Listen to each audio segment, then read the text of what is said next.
Nessa tarde, quero cumprimentar a todos com a gloriosa paz do Senhor Jesus. Dizer para meus irmãos que,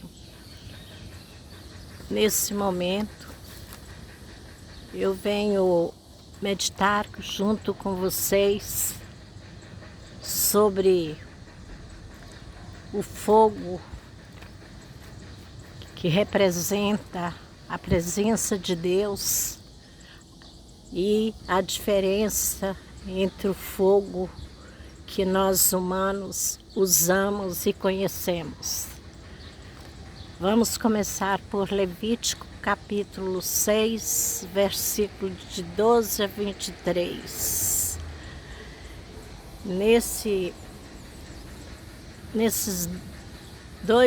Esses versículos aqui, 12 e 13, diz o seguinte: o fogo sobre o altar se conservará aceso, não se apagará.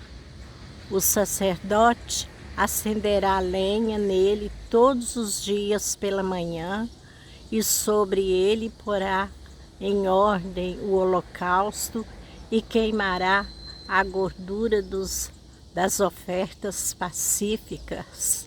O fogo se conservará continuamente aceso sobre o altar, não se apagará. Aqui está falando da época que o povo de Israel viviam pelo deserto e cultuavam o Senhor Deus no templo, feito de modelo assim de uma tenda. O tabernáculo que era armado, toda mudança que eles faziam, levava-se o tabernáculo e armava aquela tenda ali.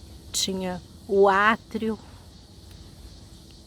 tinha o santo dos santos, aonde só o sacerdote podia entrar.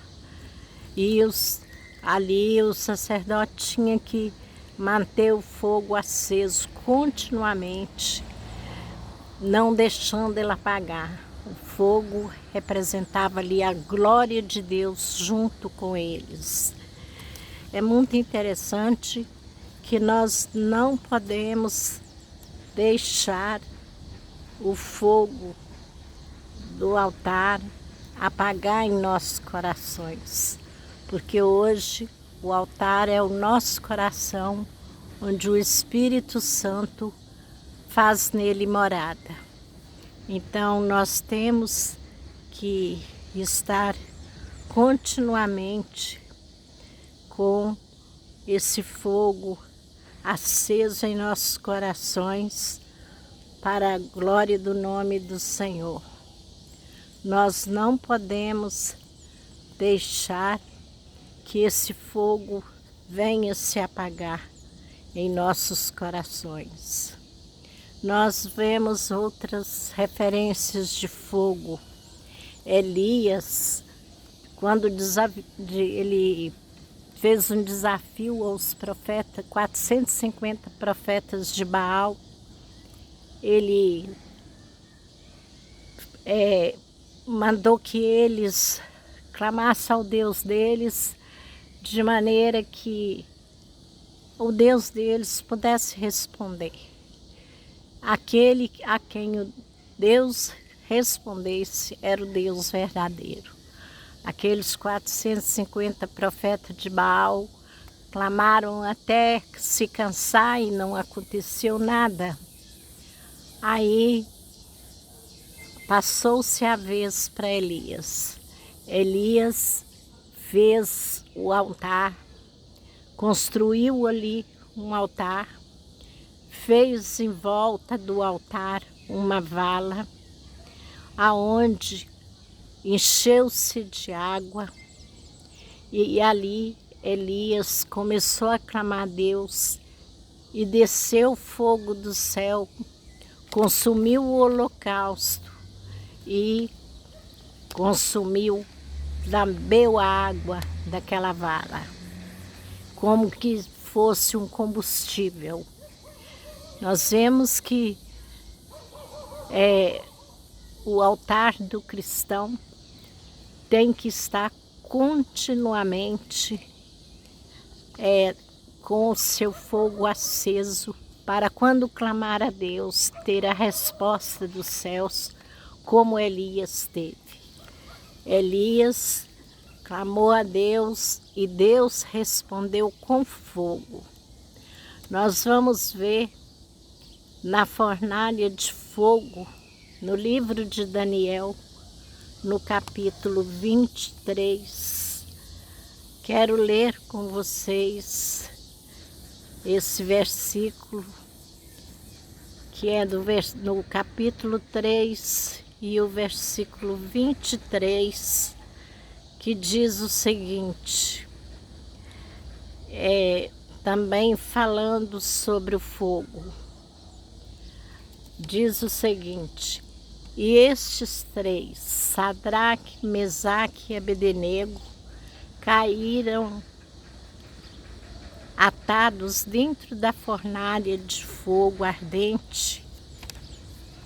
Então o rei Nabucodonosor se espantou e se levantou depressa e falou e disse aos seus conselheiros: não lançamos nós dentro do fogo 3 homens atados? Responderam ao rei: é verdade, ó rei. Disse ele: eu, porém, vejo 4 homens soltos que andam passeando dentro do fogo, nenhum dano sofre, e o aspecto do 4º homem é semelhante a um filho dos deuses. Então, chegando-se Nabucodonosor à porta da fornalha de fogo ardente, falou dizendo: Sadraque, Mesaque e Abdenego, servo do Deus Altíssimo, sai e vinde. Logo Sadraque, Mesaque e Abdenego saíram do meio do fogo, e os sátrapas, os prefeitos, os governadores, os conselheiros do rei, estando reunidos, viram que o fogo não tinha tido poder algum sobre os corpos destes homens, nem foram chamuscados os cabelos da sua cabeça, nem sofreram mudança nos seus mantos, nem sobre eles tinha passado o cheiro do fogo. Falou Nabucodonosor e disse: bendito seja o Deus de Sadraque, Mesaque e Abdenego, o qual enviou o seu anjo e livrou seus servos que confiaram nele e frustraram a ordem do rei, escolhendo antes entregar os seus corpos do que servir ou adorar Deus algum, senão o seu Deus. Por mim, pois, é feito um decreto que todo povo, nação e língua que proferir blasfêmia contra o Deus de Sadraque, Mesaque e Abdenego seja despedaçado e as suas casas sejam feitas um monturo, porque não há outro Deus que possa livrar desta maneira.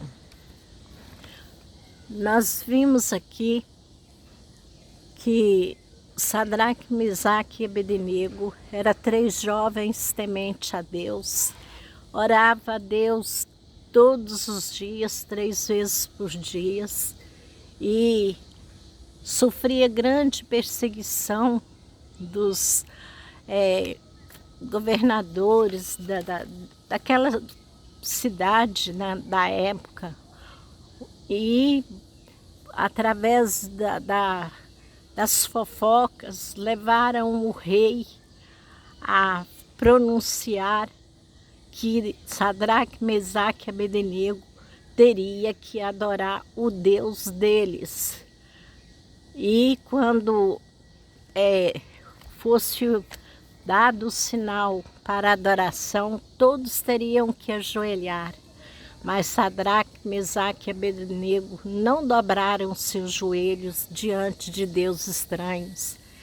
Então tinha uma fornalha acesa, uma fornalha com fogo,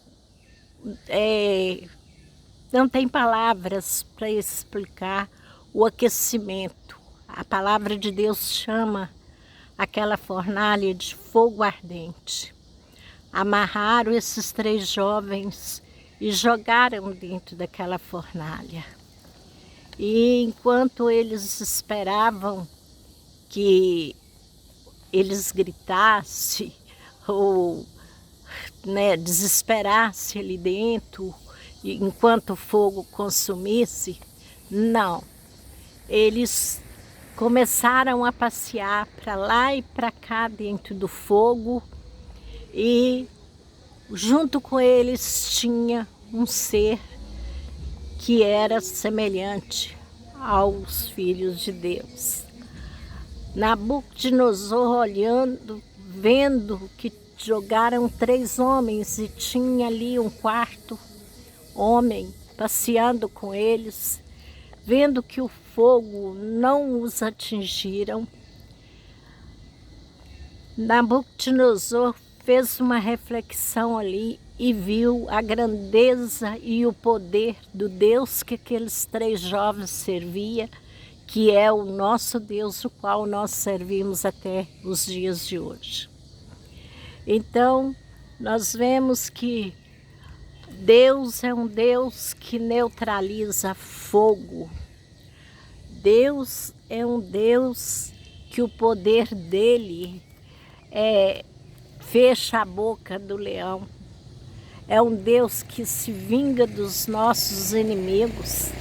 É um Deus que mostra para nós a grandeza dele diante daqueles que querem nos destruir, e prepara uma mesa perante os nossos inimigos, como diz o Salmo 23.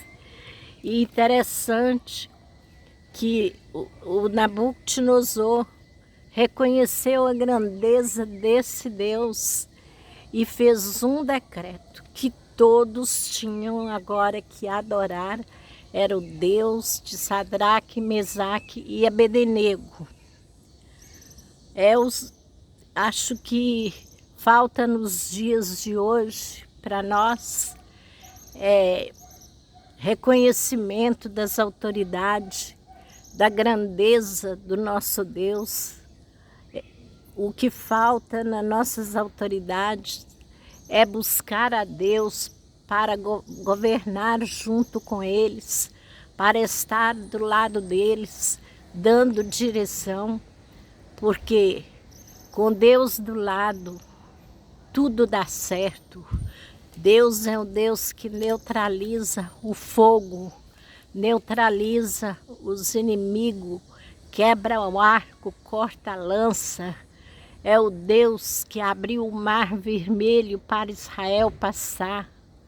É um Deus que sempre fez prodígio no meio do seu povo nos tempos passados e fazem até nos dias de hoje. Basta que confiamos nele de todo o nosso coração, porque ele é um Deus que não falha, é um Deus que tudo pode, é um Deus que a palavra dele jamais cai por terra, se torna mentirosa. A palavra de Deus é tão poderosa e ele vela para que ela se cumpra. Ele próprio vela para que ela se cumpra. E nós vemos a palavra de Deus cumprindo em nossos dias. Nós vemos isso e é muito interessante que nós vemos que Deus é um Deus assim que para Ele não tem nada impossível. Para Deus tudo é possível. Eu quero dizer para você, meu amigo, minha amiga que me ouve nessa tarde, não sei qual a fornalha que armaram para você, não sei qual o mar vermelho que está na sua frente, eu não sei qual é o rei que te persegue nesses momentos, nesses dias de hoje, mas uma coisa eu posso te afirmar, que esse Deus de Sadraque, Mesaque e Abednego é o seu Deus, é o meu Deus, é o Deus dos cristãos e de todos aqueles que nele crê.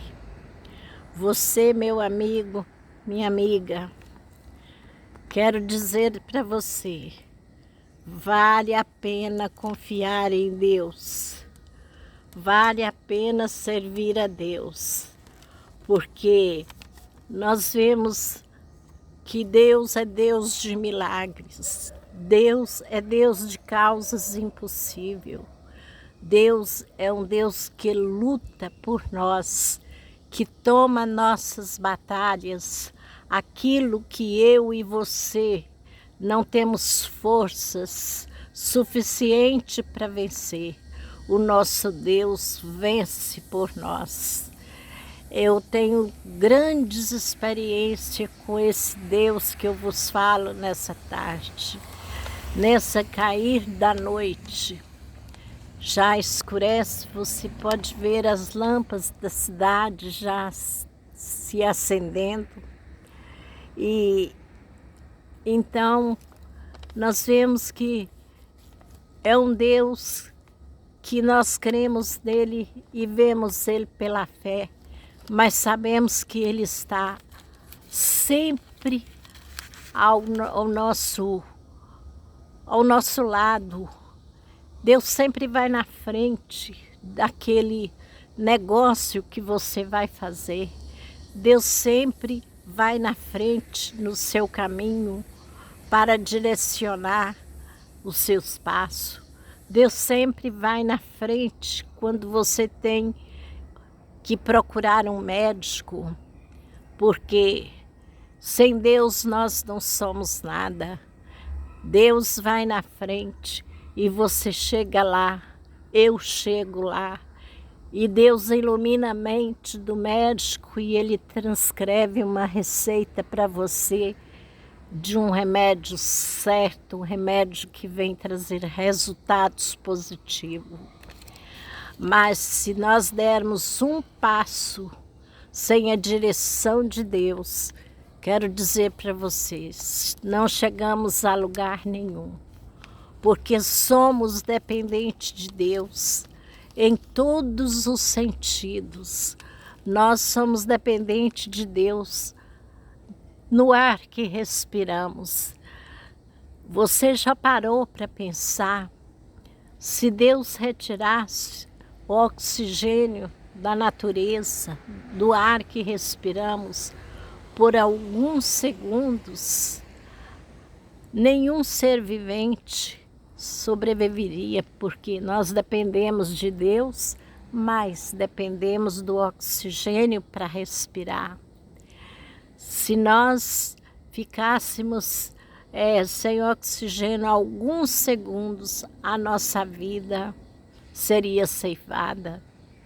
Nós podemos contemplar a bondade de Deus, que Ele tem paciência com o ser humano. Ele convida a cada um a arrepender-se dos seus pecados, fazer um conserto com Ele, consertar a vida como Elias consertou o altar, como Elias colocou o holocausto ali no altar e desceu fogo do céu para consumir o holocausto, consumir a água que estava na vala em volta.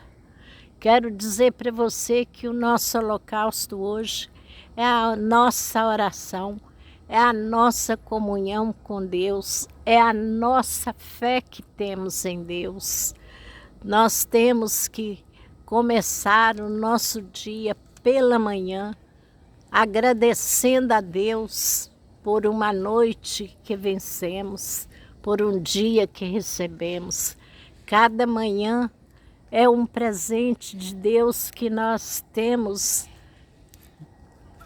para viver, porque quantos dormem e não acordam neste planeta mais. Eu conheço muitos ainda até jovens, que deitaram, dormiram e nunca mais acordaram.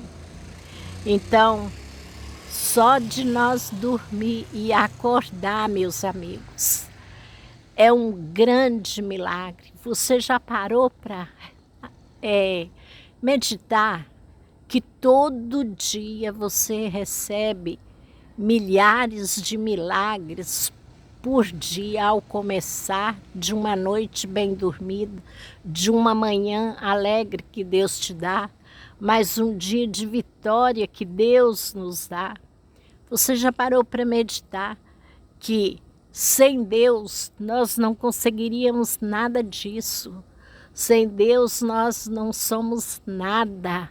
Sem Deus nós não temos capacidade nem de pensar, porque até os nossos pensamentos vêm de Deus. É o Espírito Santo que habita em nossos corações, é que coloca os pensamentos bons na nossa mente, é o desejo de perdoar, não só 7 vezes 7, mas 70 vezes 7.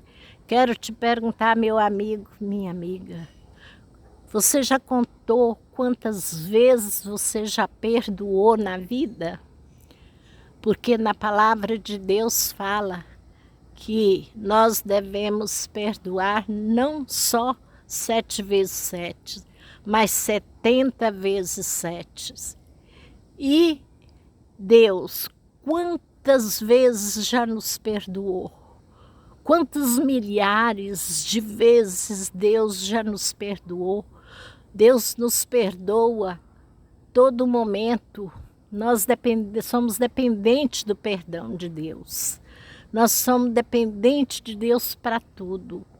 E eu quero te convidar nesse momento para fazer uma pequena oração comigo, agradecendo por essa noite que já chegou e agradecendo a você que está ouvindo esta mensagem, meditando comigo na grandeza e no poder de Deus. Eu quero dizer para você, Jesus está voltando. Conserta o seu altar, coloca no seu altar o seu melhor, que é a sua fé, a sua confiança em Deus, o seu melhor, que é a certeza de que Deus está com a mão estendida para te abençoar. Estenda a tua mão onde você estiver, erga sua mão para o céu, para Jesus segurar na tua mão e diga para Deus assim junto comigo: Pai, te louvamos agradecendo por mais um dia que nos deste, por mais uma semana que findou, por cada vitória que o Senhor nos deu. Nós te louvamos e agradecemos a Deus, porque o Senhor é um Deus que não deixa a sua palavra falhar. O Senhor é um Deus que não nos desampara. Nós temos muito mais que te agradecer do que te pedir. E agradecendo pela vida que continua, nós agradecemos também pelos bons amigos que o Senhor tem nos dado, para aqueles inimigos ocultos que talvez a gente tenha e nem sabe. Nós pedimos que o Senhor dê vida longa, para que eles vejam em nossa vida que o Senhor é o nosso Deus, que o Senhor abençoa cada um com oportunidade de salvação. nessa noite, eu quero dizer para você, meu amigo, minha amiga, renda-se aos pés de Jesus, porque a qualquer momento Jesus vai fazer chamada e a igreja vai subir. Seja mais um para somar na lista daqueles que vão subir, porque Jesus te ama, Ele quer te resgatar hoje. Coloca o seu holocausto no altar, que é a sua fé, a sua confiança em Deus. Faça um conserto de vida, porque nós temos que consertar a nossa vida todo dia. Eu comparo, ó Deus, a nossa vida como um arrumar de um escritório. Todo dia tem que colocar uma coisa no devido lugar, tem que limpar a poeira. Todos os dias, isso começa pela manhã e vai o dia todo observando aonde é que eu posso melhorar mais. Que nós venhamos nesta tarde olhar para a nossa vida e procurar em nós mesmos onde podemos melhorar mais. Meu amigo, minha amiga, faça um compromisso com Deus, porque eu te afirmo com certeza, todos os sinais que a Bíblia fala está apontando para a volta de Jesus a qualquer momento. Quero deixar aqui os meus agradecimentos a Deus acima de tudo e a você que meditou comigo até aqui, em nome de Jesus. Eu peço também para Deus abençoar todos que já estão inscritos no meu canal. Abençoar aquele que vai se inscrever. Aquele que vai ouvir essa live, não sei que dia e que hora, mas que o Senhor alcance a cada um que vier ouvir este vídeo. Que o Senhor dê uma bênção especial a cada um, em nome de Jesus. Amém? Amigos, eu conto com a colaboração de vocês para dar um like nesse vídeo e se inscrever no meu humilde canal para que o algoritmo venha impulsionar o vídeo para alcançar mais vidas. Estamos aqui fazendo essas reflexões, mas para alcançar aquele que às vezes está sem esperança, ainda não fez um encontro com Jesus. E você dando like, se inscrevendo, você compartilhando, você está sendo um evangelista também junto comigo. Quero dizer para todos vocês, Jesus vos ama. Amém.